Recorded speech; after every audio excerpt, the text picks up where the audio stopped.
Hi everyone, আশা করি সবাই ভালো আছেন। তো যারা আপনারা আমাদের সিরিজটা ফলো করতেছেন তারা জানেন আমরা লাস্ট ভিডিওতে কম্প্যারিজন অপারেটর নিয়ে কাজ করেছিলাম। তো সেখানে আমরা 4টা কম্প্যারিজন অপারেটর শিখেছিলাম, greater than, smaller then, greater than equal to, smaller than equal to. তো এই ভিডিওতে আমরা আরও 2টা খুবই ইম্পর্টেন্ট কম্প্যারিজন অপারেটর শিখবো, সেটা হলো ইকুয়ালিটি অ্যান্ড স্ট্রিক্ট ইকুয়ালিটি। তো 2টা প্রায় অলমোস্ট সেম কাজটাই করে, বাট 2টার ভিতর কাজ করার ধরনের কিছু ডিফারেন্স আছে, অ্যান্ড সেই জিনিসগুলো আসলে বোঝাটা খুবই ইম্পর্টেন্ট। সো আমরা এখানে যদি আলোচনা করি আমরা এগুলো বুঝতে পারবো না। আমরা সরাসরি এডিটারে চলে যাই অ্যান্ড জাস্ট খালি কনসোলটাকে ওপেন করে নিতে হবে। Open in default browser, inspect and console, okay. And এটাকে এখানে ছোট করে নিতেছি এডিটারটা, ওকে। তো আমরা এই ভিডিওতে কম্প্যারিজন অপারেটর দেখবো। তো এখানেও আমরা রেখে দিতে পারি কম্প্যারিজন অপারেটরস, ওকে। সো আমরা আজকে ফার্স্ট অফ অল দেখবো ইকুয়ালিটি অপারেটর। 2টা ইকুয়াল সাইন।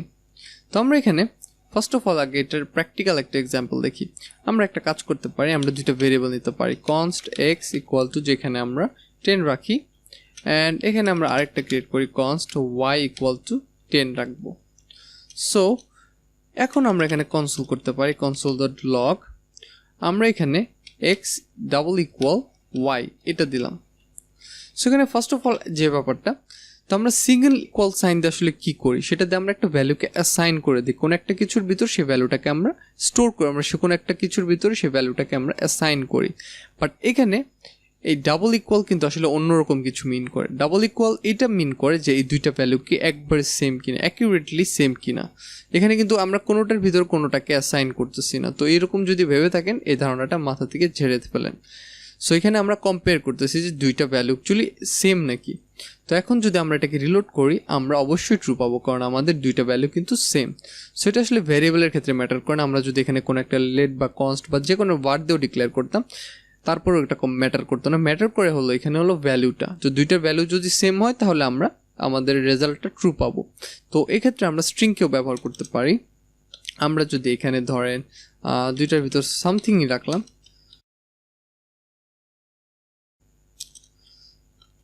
এখানেও আমি সামথিংই রাখলাম। আচ্ছা, এখন আমি এই ক্ষেত্রেও এখানে কম্পেয়ারটা তো আমি করে রাখছি। তো এই ক্ষেত্রে আমাদের রেজাল্টটা ট্রুই আসবে, কারণ এর ক্ষেত্রে আমাদের 2টা স্ট্রিং কিন্তু একদম সেম। বাট এখানে যদি আমি কোনো একটা ক্যারেক্টার এপোর্ট টেপোর্ট করে দেই, আমি এখানে একটা জি কমিয়ে দিলাম, অ্যান্ড এই ক্ষেত্রে কিন্তু ফলস রিটার্ন করতেছে। বা এখানে যদি আমি জিটাকে না কেটে আমি যদি জিটাকে ক্যাপিটালাইজ করতাম, ওকে, জিটাকে যদি আমি ক্যাপিটালাইজ করতাম তারপরেও আমাদের এখানে রেজাল্টটা ফলস আসতো। এটাও এক্ষেত্রে কেস সেন্সিটিভভাবে এটাকে চেক করবে, ওকে। তো এই কম্প্যারিজন অপারেটরগুলো দিয়ে আমরা যে কোনো প্রিমিটিভ ভ্যালুকে আসলে কম্পেয়ার করতে পারি। তো অবজেক্টের ক্ষেত্রে যে ব্যাপারটা আপনাকে জানতে হবে, তো আমরা এই 2টা স্ট্রিংকে 2টা নাম্বারকে কম্পেয়ার করলে আসলে আমরা যদি 2টা সেম ভ্যালু হয় তাহলে আমরা ট্রু পাই। তো এটা আমরা একটা অবজেক্ট ডাটা টাইপের কোনো একটা কিছুর সাথে করে দেখি। আমরা এখানে এক্সের ভিতর একটা অ্যারে রাখতেছি, এই অ্যারের ভিতর আমি 1 2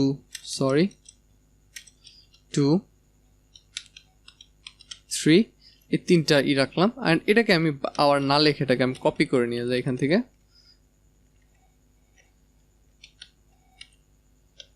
এটাকে আমি এখানে পেস্ট করে দিলাম, ওকে। সো 2টার ভিতর একদম আইডেন্টিক্যাল 2টা অ্যারে রাখছি, 2টা কিন্তু একদমই সেম, কোনো ডিফারেন্স নেই 2টার ভিতর। সো এই ক্ষেত্রে আমরা যদি এখানে 2টাকে কম্পেয়ার করি আমাদের রেজাল্টটা কী হবে, এখানে কিন্তু একটু অদ্ভুত লাগতেছে। দেখেন আমাদের রেজাল্টটা কিন্তু ফলস। আমরা কিন্তু একদম সেম 2টা অ্যারো রাখছি, এখানে কোনো চুল পরিমাণও ডিফারেন্স নেই 2টার ভিতরে। তো তারপরও আসলে সে আমাদের এখানে রেজাল্টটা ফলস দিতেছে। সো এই ক্ষেত্রে আপনাদের এই জিনিসটা জানতে হবে, আপনি আসলে এই রেফারেন্স টাইপের কোনো এক ভ্যালুকে কম্পেয়ার করেন সেটা সবসময় আপনার ফলস দেবে, সেটা যতই আসলে আইডেন্টিক্যাল হোক, সেটা যতই সেম হোক। তো আপনার শুধুমাত্র একটা ক্ষেত্রে ট্রু রিটার্ন করবে যদি এখানে আমরা এরকম করতাম যে আমরা এখানে এই ওয়াইয়ের ভিতরে এক্সকে অ্যাসাইন করে দিতাম, আমরা এই এক্সের ভ্যালুটা ওয়াইয়ের ভিতরে নিতেছি, অ্যান্ড আমরা যদি এখন 2টাকে কম্পেয়ার করতাম তাহলে শুধুমাত্র সে আমাদের ট্রু রিটার্ন করতো, ওকে। সো এই ক্ষেত্রে এই ব্যাপারটা একটু ট্রিকি, অ্যান্ড এই ব্যাপারটা আসলে একটা ডিপ কনসেপ্টের সাথে জড়িয়ে রয়েছে। তো তারপর আমি একটু আপনাদের এক্সপ্লেন করি। তো অ্যাকচুয়ালি এই ক্ষেত্রে আমাদের এই ডাবল ইকুয়াল টু সাইনটা আসলে ভ্যালু ভ্যালু কম্পেয়ার করতেছে না। প্রিমিটিভের ক্ষেত্রে সে আসলে ভ্যালু কম্পেয়ার করে, বাট রেফারেন্স টাইপের ক্ষেত্রে সে আসলে চেক করে যে এই যে আমাদের অ্যারেটা, এটা জাভাস্ক্রিপ্টের মেমোরিতে আসলে স্টোর করা আছে, তো এটার যে স্টোর করার রেফারেন্সটাকে সে চেক করে। সে আমরা যে দুইটা আলাদা আলাদা অ্যারে দিছি তার দুই পাশে, সে দুইটা রেফারেন্সকে চেক করছে। দুইটা রেফারেন্স যদি সেম না হয় সে আমাদের ট্রু রিটার্ন করবে না। তো অলমোস্ট জিনিসটা এরকম যে প্রতিটা ভ্যালু আসলে মেমোরির আলাদা আলাদা লোকেশনে স্টোর করা থাকে। তার মানে আমরা যদি একটা সেম অ্যারেকে দুই পাশ থেকে না কম্পেয়ার করি আমরা কোনোদিনও ট্রু পাবো না, ঠিক আছে? কারণ প্রতিটা অ্যারে আসলে প্রতিটা ভ্যালু মেমোরিতে আলাদা আলাদা জায়গায় স্টোর করা থাকে এবং প্রতিটার পয়েন্টার কোনোদিন রেফারেন্স কোনোদিন সেম হবে না। সো আমরা কোনোদিনও ট্রু পাবো না যদি না আমরা সেম অ্যারেটাকে আমরা দুই দিক থেকে না কম্পেয়ার করি। ওকে, তো জিনিসটা আশা করি বুঝতে পারছেন। তো অবজেক্ট টাইপের শুধু যে অ্যারে তা না, আপনি ফাংশন বলেন, আপনি অবজেক্ট বলেন বা রেফারেন্স টাইপের যে কোনো ভ্যালুকে আপনি যদি কম্পেয়ার করেন আপনি ট্রু পাবেন না যদি না সেম ভ্যালুটাকে দুই পাশ থেকে কম্পেয়ার করতেছেন। ওকে, তো আশা করি জিনিসটা বুঝতে পারছেন। অবজেক্টের ক্ষেত্রে আমাদের কম্পেয়ার করা পসিবল না। সো আমরা যে র্যাপার অবজেক্ট নিয়ে কথা বলছিলাম, যে আমরা র্যাপার অবজেক্ট দেখেছিলাম যে আমরা যেমন লিখি নিউ স্ট্রিং, অ্যান্ড এখানে আমি ধরেন স্ট্রিং দিয়ে দিলাম, সেম ভ্যালুটাই দিলাম, অ্যান্ড এটাকে আমি এখান থেকে কপি করে নিতেছি, এটাকে কপি করে না এটাকে আমি এখানে পেস্ট করে দিলাম। সো এই ক্ষেত্রে আমাদের এই দুইটা কিন্তু একটা স্ট্রিং অবজেক্ট ক্রিয়েট করতেছে। তো এই স্ট্রিং অবজেক্টটা আসলে একটা অবজেক্ট, অ্যান্ড অবজেক্ট আমি বলছি সোজা কথা অবজেক্ট হইলে হয়েছে, রেফারেন্স টাইপ হইলে হয়েছে, সেটাকে আসলে আর আমরা কম্পেয়ার করতে পারি না। এখন এখানে আমি এক্স আর ওয়াইকে সরাই দিতেছি।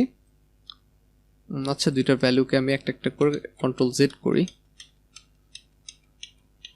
ওকে, তো এখানে আমি আবার 10 রাখতেছি, সেই সিম্পল এক্সাম্পলগুলোতে ফিরে আসতেছি।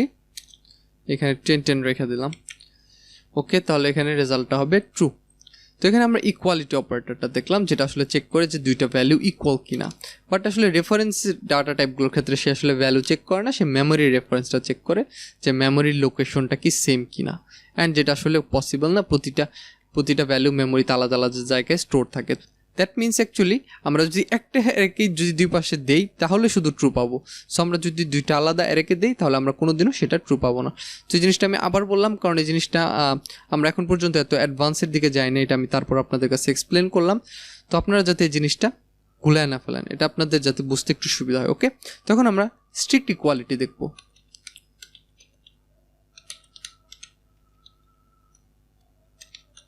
স্ট্রিক্ট ইকুয়ালিটি, ওকে, তো স্ট্রিক্ট ইকুয়ালিটিটা হলো তিনটা ইকুয়াল টু সাইন, অ্যান্ড আমাদের এই ভেরিয়েবলগুলোই থাক, এটাও থাক আমাদের এখানে। এখন আমরা এখানে একটা কনসোল লগ লিখি, কনসোল ডট লগ, অ্যান্ড এখানে আমরা এক্স এই ট্রিপল ইকুয়াল ওয়াই দিব, অ্যান্ড এখানে সেভ করি, অ্যান্ড এখানে যদি রিলোড করি, ওকে, এখানে আমরা ট্রু পাইতেছি। তো এই ক্ষেত্রেও ট্রিপল ইকুয়াল টু আসলে সেও আসলে এই দুইটার ভ্যালুকে এখানে করতেছে, চেক করতেছে যে দুইটার ভ্যালু সেম কিনা। ওকে, অ্যান্ড এক্ষেত্রেও আমরা যদি এখানে অবজেক্ট দেই এই স্ট্রিক্ট ইকুয়ালিটির ক্ষেত্রেও সেও আসলে আমাদের এটাকে কম্পেয়ার করে ফলস রিটার্ন করবে।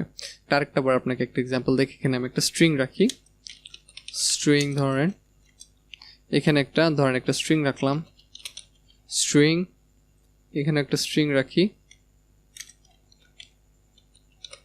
আচ্ছা, অ্যান্ড এটাকে সেভ করে রিলোড করি। সো স্টিল আমরা দুইটার ভিতর ট্রু পাইতেছি, তার মানে দুইটা সেম জিনিসটাই করতেছে, আমাদের দুইটা সেম আউটপুটে দিতেছে। সো যে প্রশ্নটা আসে দুইটার ভিতর ডিফারেন্সগুলো কি, আসলে একটা হলো ইকুয়ালিটি অ্যান্ড আরেকটা হলো স্ট্রিক্ট ইকুয়ালিটি। সো আমরা এখন এখানে একটা এক্সাম্পল দেখতে পারি। আমরা এই স্ট্রিংটাকে সরাই, এখানে আমি 10 রাখতেছি এক্স এর ভিতর, অ্যান্ড আমি এখানে ওয়াই এর ভিতরে আমি এখানে 10 রাখবো, বাট সেটা একটা স্ট্রিং। অ্যান্ড সেভ করে এখন যদি রিলোড করি, এখন আউটপুটটা একটু ডিফারেন্ট পাইতেছি আমরা। কেমন? আমাদের এই ইকুয়ালিটি কিন্তু আমাদের ট্রু রিটার্ন করতেছে, স্টিল এখনও তার কাছে দুইটা ভ্যালু সেম, বাট আমাদের স্ট্রিক্ট ইকুয়ালিটির কাছে কিন্তু দুইটা ভ্যালু সেম না, সে আসলে ফলস রিটার্ন করতেছে। সো এইটাই হলো আসলে equal to and strict equal টুর ভিতরে ডিফারেন্স। এই আমাদের যে এই ডাবল ইকুয়াল টু সাইনটা আছে, স্ট্রিক্ট ইকুয়ালিটি যেটা, সেটা আসলে শুধুমাত্র ভ্যালুকে চেক করে, সে আসলে ডাটা টাইপটা চেক করবে না। সো তার কাছে আসলে এই 10টা আসলে একদম সেম, বাট আমাদের স্ট্রিক্ট ইকুয়ালিটিটা আমাদের শুধুমাত্র যে ভ্যালু চেক করে তা না, সে আসলে ডাটা টাইপটাও চেক করে। সো এই ক্ষেত্রে এখানে দুইটার ভিতর ডাটা টাইপটা আলাদা হওয়ার কারণে সে আমাদের ফলস রিটার্ন করতেছে। সো এই দুইটার ভিতরে আসলে ডিফারেন্সটাই একটা একটা ডাটা টাইপ চেক করে এবং আরেকটা ডাটা টাইপ চেক করে। বাট এই ছোট্ট ডিফারেন্সটা আসলে আপনাকে অনেক বড় একটা অ্যাডভান্টেজ বা অনেক বড় একটা ডিসঅ্যাডভান্টেজ দিয়ে দিতে পারে। সো পার্সোনালি যদি আমি বলি, আমার যদি কোনো সময় কম্প্যারিজন করতে হয়, আমি সবসময় স্ট্রিক্ট ইকুয়ালিটি ইউজ করি, ইকুয়ালিটিটা আমি ইউজ করি না। তাছাড়া আমরা ইকুয়ালিটির ক্ষেত্রে যা যা দেখেছি সব কিছু আসলে এই স্ট্রিক্ট ইকুয়ালিটির ক্ষেত্রে অ্যাপ্লাই হয়। তো জাস্ট সে খালি আসলে ডাটা টাইপটা চেক করবে অ্যান্ড ইকুয়ালিটির ডাটা টাইপটা চেক করবে না। সো আমি পার্সোনালি যখন আমার কোনো কম্প্যারিজন করতে হয়, আমি আসলে স্ট্রিক্ট ইকুয়ালিটিটা ইউজ করি। এটা আমার কাছে বেটার মনে হয়, কারণ এটা অনেকটা একটু সেফ। এটা আপনার ডাটা টাইপটাও চেক করবে, এটা ভ্যালুটাও চেক করবে, ঠিক আছে। সো আপনার যখন যেটা প্রয়োজন হবে সেটা ইউজ করতে পারেন, বাট আমার কাছে স্টিল স্ট্রিক্ট ইকুয়ালিটিটা বেটার। ওকে, সো আশা করি এই ভিডিওতে যা যা দেখালাম সব কিছু বুঝতে পারছেন। অ্যান্ড এই দুইটার কনসেপ্ট অলমোস্ট সেমই, জাস্ট খালি একটা আপনার ডাটা টাইপটা চেক করবে এবং আরেকটা ডাটা টাইপ চেক করবে না। সো আমরা যা যা শিখছি এই ইকুয়ালিটির ক্ষেত্রে সব কিছু আসলে স্ট্রিক্ট ইকুয়ালিটির ক্ষেত্রেও অ্যাপ্লাই হবে। সো এই ভিডিওতে যা যা দেখালাম আশা করি সবাই খুব ভালো করে বুঝতে পারছেন। সো দেখা হইতেছে নেক্সট ভিডিওতে।